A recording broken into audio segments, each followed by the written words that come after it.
Hello everyone, Radhe राधे। कैसे हैं आप सब?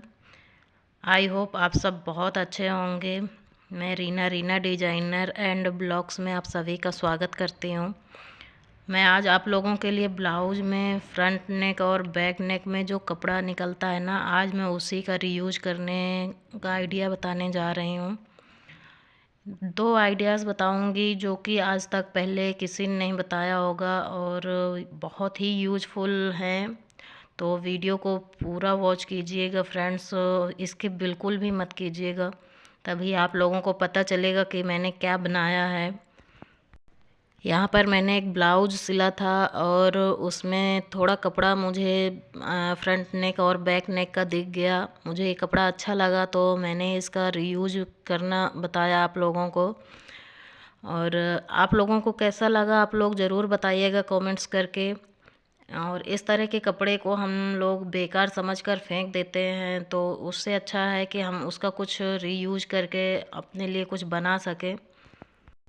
आज का यह वीडियो बहुत ही यूजफुल वीडियो है फ्रेंड्स, तो इसकी बिल्कुल भी मत करिएगा और बताइएगा ज़रूर कि आपको यह कैसा लगा।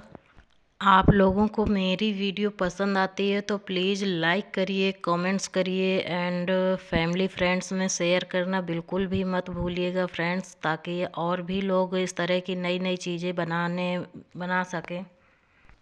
अगर आप मेरे चैनल पर न्यू हैं तो प्लीज़ चैनल को सब्सक्राइब कर लें और बेल आइकन को प्रेस करना बिल्कुल भी मत भूलें फ्रेंड्स, ताकि मेरी आगे आने वाली हर एक वीडियो का नोटिफिकेशन सबसे पहले आप तक पहुंचे।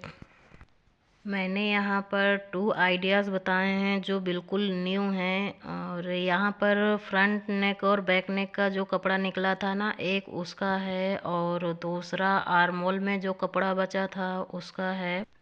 आप लोग देखिए और बताइएगा ज़रूर कि ये कैसे बने हैं।